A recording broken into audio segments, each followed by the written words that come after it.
اس آیت کریمہ کے اندر ان خواتین کا بیان ہے جن کے ساتھ نکاح کرنا حرام قرار دیا گیا ہے۔ اللہ تبارک و تعالی نے ارشاد فرمایا حرمت علیکم امہاتکم و بناتکم و اخواتکم و عماتکم، میں تم پر حرام کر دی گئی ہیں تمہاری مائیں، و بناتکم اور تمہاری بیٹیاں، و اخواتکم اور تمہاری بہنیں، و عماتکم اور تمہاری پھوپھیاں، و خالاتکم اور تمہاری خالائیں، و بنات الاخ بھائی کی بیٹی بھتیجیاں، و بنات الاخت اور بہن کی بیٹیاں یعنی بھانجیاں۔ یہاں تک اللہ تبارک و تعالی نے محرمات نسبیہ کا بیان کیا، جو نسب کی وجہ سے جن سے رشتے حرام ہوتے ہیں ان کا بیان کیا اللہ تبارک و تعالی نے۔ یہ ذہن میں رہے، سب سے پہلے جس کے ساتھ نکاح کی حرمت کا بیان فرمایا رب تبارک و تعالی نے وہ ماں ہے۔ وہ ماں چاہے اپنی ماں ہو، یعنی کہ سگی اس کی ماں ہو یا پھر سوتیلی ماں ہو، اس کے ساتھ بھی نکاح حرام ہے۔ امہاتکم تمہاری مائیں، یعنی کسی عورت کے ساتھ باپ نے نکاح کر لیا، اگرچہ اس کی رخصتی نہیں ہوئی پھر بھی وہ اس کے لیے حرام ہو گئی، ہمیشہ کے لیے حرام ہو گئی۔ بناتکم اور بیٹیاں بھی، بیٹی کے ساتھ بھی نکاح حرام ہے بندے کا۔ یہ ذہن میں رہے، ماں جو ہے نا، ماں سے مراد صرف اس کی اپنی ماں نہیں ہے، بلکہ ماں سے مراد اس کے سارے اصول ہیں۔ ماں بھی حرام اور اس کی نانی بھی حرام، دادی بھی حرام، پردادی بھی حرام، اس طرح کر کے اوپر ساری جتنی بھی بنے گی اس کی مائیں وہ ساری کی ساری حرام ہیں۔ اور وبناتکم اور بیٹیاں بھی حرام ہیں۔ یہاں یہ ذہن میں رہے، یہ بیٹی سے مراد صرف وہی بیٹی نہیں ہے جو اس کی اپنی بیوی سے پیدا ہوئی ہے، نہ، بیوی یعنی کہ بیٹی بھی حرام ہے اس پر، بیٹے کی بیٹی بھی حرام ہے، وہ بھی بیٹی ہے اس کی، اور بیٹی کی بیٹی بھی حرام ہے اس پر، اس طرح کر کے یعنی نواسی اور پوتی جسے ہم کہتے ہیں وہ بھی ساری حرام ہے۔ اس طرح کر کے آگے تک جتنی بھی چلتی جائیں گی وہ ساری کی ساری اس پر حرام ہے۔ پوتی اور پڑپوتی اور لکڑ پوتی جس طرح جتنا بھی رشتہ آگے چلتا جائے گا وہ ساری کی ساری اس پر حرام ہے، اس کے ساتھ کبھی بھی اس کا رشتہ نہیں ہو سکتا۔ آگے فرمایا رب تبارک و تعالی نے واخواتکم اور تمہاری بہنیں۔ یہ ذہن میں رہے، ایک تو وہ بہن ہے جو ماں اور باپ دونوں کی طرف سے شریک ہے، ایک وہ بہن ہوتی ہے جو باپ کی طرف سے شریک ہوتی ہے، ایک وہ ہوتی ہے جو بہن کی طرف ماں کی طرف سے شریک ہوتی ہے۔ کسی بھی طرح سے اس کی بہن بنتی ہے اس کے ساتھ نکاح کرنا حرام ہے اور ابدی طور پر حرام ہے، ٹھیک ہے نا جی۔ ماں باپ دونوں کی طرف سے شریک ہو تو بھی نکاح حرام، صرف باپ کی طرف سے شریک ہو تو بھی حرام، صرف ماں کی طرف سے شریک ہو بہن تو بھی نکاح اس کے ساتھ حرام ہے۔ وعماتکم اور تمہاری پھوپھیاں، پھوپھی کے ساتھ بھی نکاح حرام ہے۔ یہاں بھی وہی تین صورتیں بنے گی کہ وہ پھوپھی جو ہے وہ باپ کی، ماں باپ دونوں کی طرف سے پھوپھی ہے، یا باپ کی ماں کی طرف سے پھوپھی ہے، یا باپ کے باپ کی طرف سے پھوپھی ہے، کسی بھی طرح سے پھوپھی لگتی ہے تو اس کے ساتھ نکاح حرام ہوگا۔ وخالاتکم اور تمہاری خالائیں جنہیں ہم ماسی کہتے ہیں، ماسی کے ساتھ بھی نکاح حرام ہے۔ یہاں بھی وہ تین صورتیں ہیں، یعنی کہ نانی نانے دونوں کی طرف سے شریک ہے جی، یعنی ماں باپ کی طرف سے شریک ہے، یا ماں کی طرف سے شریک ہے، یا باپ کی طرف سے یا باپ کی طرف سے شریک ہے، تو کسی بھی طرح سے وہ خالہ لگتی ہے اس کے ساتھ نکاح کرنا حرام ہے۔ وبنات الاخ اور بھتیجی کے ساتھ بھی نکاح حرام ہے۔ یہاں بھی وہ تین صورتیں ہیں، وہ بھائی جو ہے وہ کون سا ہے، جس طرح کا بھی بھائی ہو اس کی بیٹی کے ساتھ نکاح حرام ہے، یعنی بھائی جو ہے وہ ماں باپ دونوں کی طرف سے شریک ہے تو اس کی بیٹی سے بھی نکاح حرام، باپ کی طرف سے شریک ہے تو بھی حرام، ماں کی طرف سے شریک ہے وہ یعنی بھائی بنتا ہے تو بھی اس کے ساتھ اس کی بیٹی کے ساتھ نکاح حرام ہے۔ آگے جی بھانجی، وبنات الاخت بھانجی کے ساتھ، یہاں بھی وہی تین صورتیں ہیں، یعنی کسی بھی حال میں اس کے ساتھ نکاح حلال نہیں ہے۔ یہاں پر محرمات نسبیہ کا بیان ہوا، آگے ان رشتوں کا بیان چل رہا ہے جن کے ساتھ نکاح نہیں ہو سکتا، اور وہ حرمت جو ہے وہ رضاعت کی وجہ سے، دودھ پلانے کی وجہ سے۔ یہ ذہن میں رہے، حرمت رضاعت جو ہے نا احناف کے نزدیک، یعنی احناف جس پر فتویٰ دیتے ہیں وہ ہے 2 سال۔ کتنی مدت ہے؟ 2 سال تک مدت ہے اس کی، 2 سال تک، کیونکہ وہ عمر ہوتی ہے بچے کی، اس کا جسم بڑھتا ہے دودھ کے ساتھ، وہ اس کی مدت مقرر کی گئی ہے۔ اور امام اعظم ابو حنیفہ رضی اللہ تعالیٰ کے نزدیک، کیونکہ آپ 2.5 سال فرماتے ہیں، تو 2.5 سال جو ہے امام اعظم ابو حنیفہ رضی اللہ تعالیٰ کے نزدیک مدت ہے۔ بہرحال فتویٰ جو ہے وہ 2 سال والے قول پر ہے۔ تو 2 سال کے اندر کسی بچے نے کسی خاتون کا دودھ پی لیا، وہ چاہے تھوڑا پیے ہو یا زیادہ پیے ہو، 2 گھونٹ پی لیے ہو، 3 گھونٹ پی لیے ہو، اتنا دودھ پینے سے حرمت رضاعت ثابت ہو جائے گی۔ یعنی کہ جتنے رشتے اس کی ماں کی وجہ سے اور اس کے باپ کی وجہ سے ان کے ساتھ نکاح حرام تھا، اسی طرح کر کے یہاں بھی وہ سارے کے سارے رشتے جو ہیں وہ حرام میں داخل ہو جائیں گے، سارے رشتے جو ہیں وہ حرمت کے تحت آ جائیں گے، کسی کے ساتھ بھی اس کا نکاح نہیں ہو سکے گا۔ یہاں ذہن میں رہے کہ دودھ پلانے کی 3 صورتیں یہاں بنتی ہیں۔ ایک عورت ہے، اس کا ایک بیٹا ہے، اس کے ساتھ مثال کے طور پر یہ بچہ بیٹھا ہے، احسن نام ہے اس کا، کوئی بچہ ہے، اس کی ماں کا دودھ پیا ہے اس احسن نے اس کے ساتھ مل کر، ایک بچے نے دوسرے بچے کے ساتھ اس کی ماں کا دودھ پیا ہے، ایک صورت یہ ہے۔ دوسری یہ ہے یہاں بھی سارے کے سارے رشتے حرام ہو جائیں گے۔ دوسری صورت یہ ہے کہ کسی بچے نے اس کے ساتھ مل کر اس کی اماں کا دودھ پیا ہے، پھر بھی اس کے لیے سارے کے سارے یہ سارے رشتے حرام ہو جائیں گے۔ تیسری صورت یہ بنتی ہے جس خاتون کا دودھ پی رہے نہ اس کی ماں ہے نہ دوسرے بچے کی ماں ہے، انہوں نے آگے کسی تیسری عورت کا دودھ پیا ہے، پھر بھی سارے کے سارے رشتے جیسے ماں کے حرام ہوتے ہیں، باپ کے حرام ہوتے ہیں، اسی طرح یہاں بھی حرام ہو جائیں گے۔ یعنی جیسے اپنی ماں کے ساتھ نکاح حرام، دودھ پلانے والی ماں کے ساتھ بھی حرام، اپنی ماں کے ساتھ یعنی نانی کے ساتھ نکاح حرام، ایسے دودھ پلانے والی جو نانی بنے گی اس کے ساتھ نکاح حرام، جیسے اپنی پھوپھی کے ساتھ نکاح حرام، ماسی کے ساتھ نکاح حرام، اسی طرح کر کے آگے یعنی کہ رضاعت کی وجہ سے جو خالائیں بنے گی، اس کی پھوپھیاں بنے گی، وہاں بھی نکاح حرام ہو جائے گا۔ جیسے یہاں بھانجی بھتیجی کے ساتھ نکاح حرام ہے، ویسے وہاں بھی بھانجی بھتیجی کے ساتھ نکاح حرام ہو جائے گا۔ سمجھ آ گیا مسئلہ؟ یہ انتہائی اہم مسائل ہے رضاعت کے نزدیک۔ اللہ تبارک و تعالی نے ارشاد فرمایا، اچھا بعض لوگوں کے نزدیک جو ہے نا رضاعت کی مدت وہ پوری عمر تک ہے، وہ کہتے ہیں پوری عمر میں کبھی بھی کسی عورت کا دودھ پی لے تو اس کی ماں بن جائے گی، حالانکہ ایسا نہیں ہے، ایسا نہیں ہے۔ یہ جو لوگ ایسی بات کرتے ہیں وہ درست نہیں ہے، وہ نہ درست بات ہے، ٹھیک ہے نا جی۔ اس طرح کر کے کئی سارے لوگ جو ہیں وہ آگے یہ مسئلہ بھی پوچھ رہے ہوتے ہیں، کم از کم میری زندگی میں کوئی 5-6 بندوں نے یہ بھی پوچھا ہوگا کہ وہ دودھ پی بیٹھے ہیں، اپنی بچوں کا حق مار بیٹھے ہیں، وہ دوسرا لفظ کیا بولیں، بچوں کو حق مار کے وہ دودھ پی بیٹھے ہیں، تو اب نکاح بچا یا نہ بچا؟ میں کہا پتر تیرا تو بڑا مسئلہ خراب ہو گیا ہے۔ علماء فرماتے ہیں کہ کوئی بندہ ایسا غلط کام کر رہا ہے نا، اسے ذرا ہپانا چاہیے، ڈرانا چاہیے، اس کا تڑا کرنا چاہیے، اسے تو سمجھ آئے اسے۔ حضرت شاہ عبد العزیز معتزلی رحمہ اللہ کے پاس ایک بندہ آیا، کہنے لگا جی میں ہندو کے ساتھ روٹی کھا بیٹھوں، اب کیا کروں؟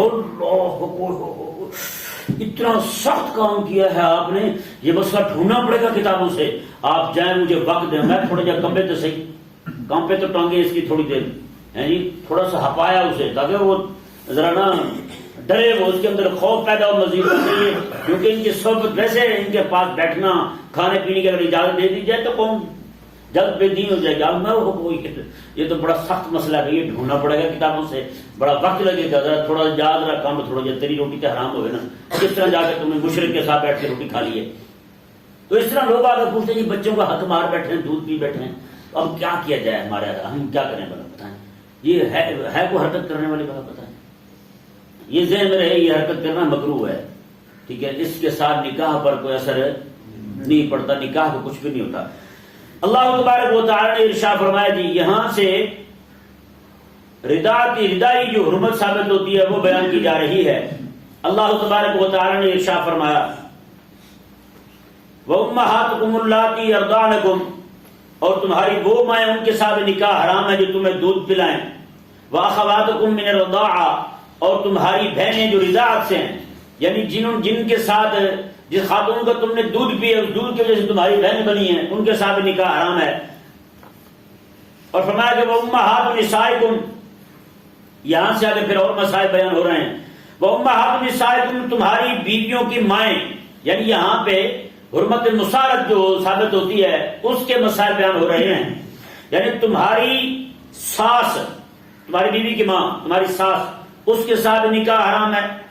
وربائبکم اللاتی فی حجورکم من نسائکم اللاتی دخلتم بہن.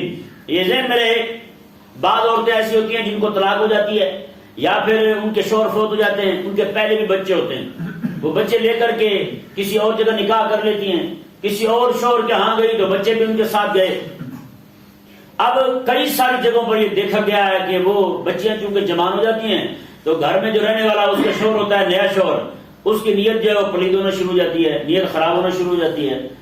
بعض اکثر کئی سارے مقامات پر ہم نے یہ دیکھا کہ لوگ بعض اوقات خراب بھی کر لیتے ہیں، اس طرح کی حرکتیں بھی چلتی رہتی ہیں لوگوں میں، نعوذ باللہ من ذالک. تو اللہ تبارک و تعالی نے ایک انتہائی اہم مسئلہ یہاں بیان فرمایا. یہ ذہن میرے آپ ذرا اسے غور کے ساتھ پہلے سمجھ لیں. آپ کسی بندے نے کسی عورت کے ساتھ نکاح کر لیا، جی رخصتی ہوئی یا نہیں ہوئی، رخصتی ہوئی ہے یا نہیں ہوئی، دونوں صورتوں میں اس کی ساس اس پر حرام ہوگی. صرف نکاح ہونے کی صورت میں رخصتی ہوئی ہے یا نہیں ہوئی، یعنی انہیں اکیلا بیٹھنے کا موقع ملا یا نہیں ملا، دونوں صورتوں میں اس کی ماں اس پر حرام ہو گئی، یعنی ساس اس پر حرام ہو گئی. ایک صورت. دوسری صورت یہ ہے کہ اس عورت جو بچے لڑکیاں پیچھے سے لائی ہے، اب یہاں اس کی رخصتی نہیں ہوئی، صرف نکاح ہوا ہے، نکاح ہوا ہے، صرف نکاح ہونے کی صورت میں عورت فوت ہو گئی یا پھر طلاق ہو گئی. ساس تو باہر صورت حرام ہو گئی، رخصتی ہو یا نہ ہو، اکیلا بیٹھنے کا موقع ملا ہو یا نہ ملا ہو، دونوں صورتوں میں ساس حرام ہو گئی. ساس کے ساتھ نکاح نہیں ہو سکتا. اب رہی اس کی پچھلی بیٹیاں، اگر رخصتی نہیں ہوئی اور اکیلے بیٹھنے کا موقع نہیں ملا تو اس کی پچھلی بیٹیاں جو ہیں اس کے ساتھ نکاح حلال ہے. سمجھ آ گیا مسئلہ؟ رخصتی نہیں ہوئی، اکیلے بیٹھنے کا موقع نہیں ملا، صرف نکاح ہوا تھا، طلاق ہو گئی یا پھر بندہ عورت فوت ہو گئی، تو اب اس کی پچھلی جو بیٹی ہیں ان کے ساتھ نکاح حلال ہے. یہ اللہ تبارک و تعالی نے یہاں بیان فرمایا. یہ دیکھیں اللہ تبارک و تعالی نے ارشاد فرمایا، اسے کہتے ہیں جو لڑکی پیچھے سے آئے اسے کہتے ہیں ربیبہ. کیا کہتے ہیں؟ ربیبہ، ربائب. فرمایا کہ وہ ربائب جو ہیں جو تمہاری گود میں ہیں تمہاری بیویوں کی طرف سے، اللاتی دخلتم بہن، جن کے ساتھ تم نے دخول کر لیا ہے، یعنی ان کے ساتھ تم خلوت صحیحہ اختیار کر چکے ہو، یعنی ان کے ساتھ صحبت کر چکے ہو، تو وہ بھی تم پر حرام ہیں. کیا ہے؟ تم پر حرام ہیں. یہ مسئلہ واضح ہو گیا. آگے مزید تصریح کر دی اللہ تعالیٰ نے، فَإِن لَمْ تَكُونُوا دَخَلْتُمْ بِهِنَّ فَلَا جُنَاحَ عَلَيْكُمْ. ہاں اگر تم نے ان کے ساتھ ہمبستری نہیں کی تو فَلَا جُنَاحَ عَلَيْكُمْ، پھر تم پر کوئی گناہ نہیں ہے. اپنی منکوحہ، موتوہ نہیں، اپنی منکوحہ کی بیٹی، پچھلی بیٹی جو ہے ربیبہ جو ہے، اس کے ساتھ نکاح کر سکتے ہو. یہ تمہارے لیے حلال ہے اور جائز ہے. فَلَا جُنَاحَ عَلَيْكُمْ، تم پر کوئی گناہ نہیں. سمجھ آ گیا مسئلہ؟ آگے رب تبارک و تعالی نے ارشاد فرمایا، وَحَلَائِلُ أَبْنَائِكُمُ الَّذِينَ مِنْ أَصْلَابِكُمْ. اور حلائل، یہ حلیلہ کی جمع ہے. حلیلہ کہتے ہیں بہو کو، اور نوم جنہوں کہتے ہیں بہو.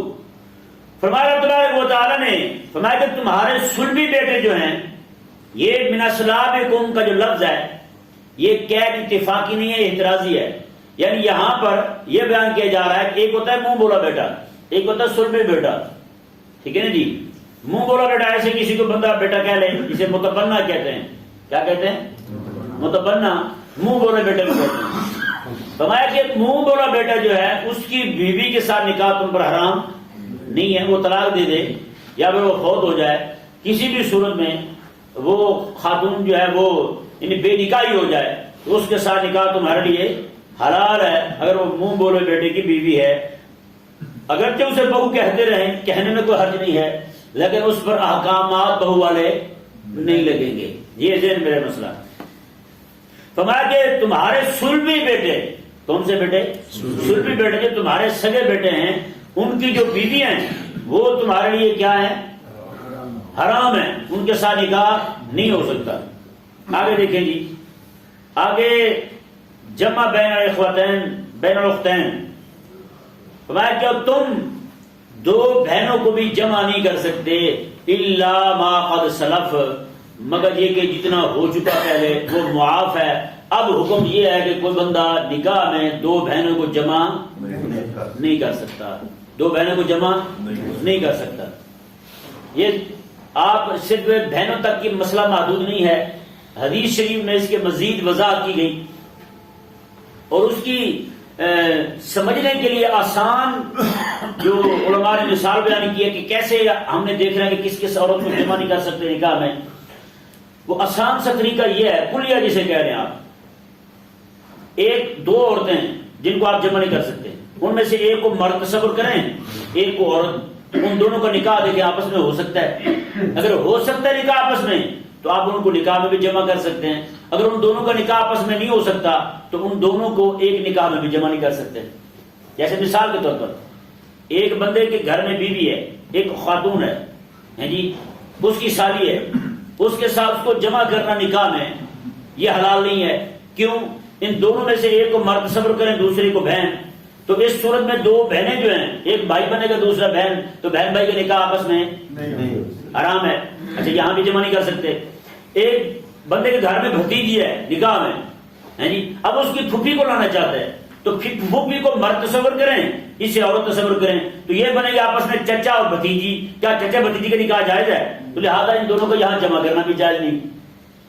سمجھ آ رہا ہے؟ مسئلہ نہیں آ رہا؟ اچھا، یہ چاہتے ہیں کہ جناب گھر میں بھانجی ہے یا خالہ ہے، اس کی بھانجی کو لے آؤں، اور اس کی خالہ کو مرد تصور کرے اور اس کی بھانجی کو لڑکی تصور کرے، کیا مامے اور بھانجی کے نکاح آپس میں حلال ہے؟ نہیں حلال، تو لہٰذا انہیں یہاں ایک نکاح میں جمع کرنا بھی حلال نہیں۔ یہ ایک زبردست کلیہ ہے، یعنی دو عورتیں جن کو آپ نکاح میں اکٹھے رکھنا چاہتے ہیں، ان دونوں میں سے ایک کو مرد تصور کریں اور ایک کو عورت تصور کریں، ٹھیک ہے نا جی؟ تو جیسے مثال کے طور پر کسی بندے کے نکاح میں ایک لڑکی ہے اور وہ لڑکی کسی کی نواسی، ٹھیک ہے نا جی، اور وہ چاہتے ہیں کہ اس کی نانی کو بھی لے آئے۔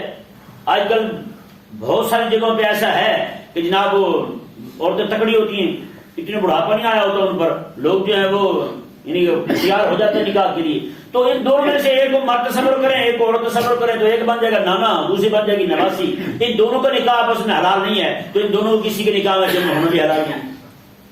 سمجھ آ گیا مسئلہ؟ ہاں، یہ انتہائی اہم اور آسان کلیہ ہے، اسے یاد رکھ لیجیے تو انشاءاللہ عز و جل بہت سارے مسائل جو ہیں وہ حل ہو جائیں گے۔ اللہ تبارک و تعالیٰ یہ بہت مرض بڑھ رہا ہے، بہت زیادہ لوگ جو ہیں نعوذ باللہ من ذالک، مجھے نا ابھی یاد نہیں پڑ رہا، ابھی کچھ ہی دن، مہینہ ڈیڑھ مہینے کی بات ہے، کسی بندے نے مجھے یہ سنایا کہ ایک بندہ جو ہے اس کی بہن کے ساتھ، بہن نکاح میں تھی، اس کی چھوٹی بہن کو لے کے لاہور آ گیا، وہ یہی اکاڑے کی جانب سے کسی بندے نے مجھ سے مسئلہ پوچھا کہ اب کیا کیا جائے جی، کہتے ہیں کہ اب اس نے کہا وہ پہلے والی بھی نہیں چھوڑنی، اس میں سے 3 بچے، ہاں مولوی صاحب سے ادھر کی نا رائے گنج کی طرف سے وہ آئے میرے پاس خصوصی طور پہ یہ مسئلہ لے کے، کہتے جی وہ لے کے بھاگا ہے یہاں، تو اب کیا کیا جائے؟ اس نے بتایا بھی نہیں، پیچھے یہی کہا کہ شاپنگ کے لیے لے کے جا رہا ہوں میں اپنی سالی کو، ہمارے نام نعوذ باللہ من ذالک سالی کو آدھی گھر والی کہا جاتا ہے، اور کئی سارے لوگ جو ہیں وہ بہت سارے کام اس سے نمٹا لیتے ہیں، یہ انتہائی حرام ہے بھائی، ٹھیک ہے نا جی، انتہائی حرام ہے۔ اگر کوئی بندہ حلال سمجھ کرتا تو کافر ہی رہتا ہے، مومن نہیں رہتا وہ۔ سمجھا؟ مسئلہ نہیں ہے۔ ہاں، اللہ تبارک و تعالی نے ارشاد فرمایا وَأَن تَجْمَعُوا بَيْنَ الْأُخْتَيْنِ إِلَّا مَا قَدْ سَلَفَ، میں کہ تم دو بہنوں کو بھی جمع نہیں کر سکتے الا ما قد سلف، مگر یہ کہ جتنا ہو چکا، یعنی پہلے جو ہو چکا ہے وہ تو سو ہو چکا، وہ تو معاف ہے، اب تمہیں اجازت نہیں ہے۔ ایک معنی اس کا یہ بھی بنتا ہے کہ الا ما قد سلف، ان دونوں میں سے ایک گزر جائے، ان دونوں میں سے ایک فوت ہو جائے تو پھر دوسری کے ساتھ نکاح جائز ہے، یعنی کہ ہاں ایک فوت ہو جائے یا ایک کو طلاق دے دے، پھر جو ہے وہ دوسری کے ساتھ نکاح کر سکتا ہے، یہ حلال ہے اس کے لیے، وگرنہ اس کے لیے حلال نہیں ہے۔ اللہ تبارک و تعالی نے ارشاد فرمایا ان اللہ غفور الرحیم، بے شک اللہ تبارک و تعالی بخشنے والا مہربان ہے، بخشنے والا مہربان۔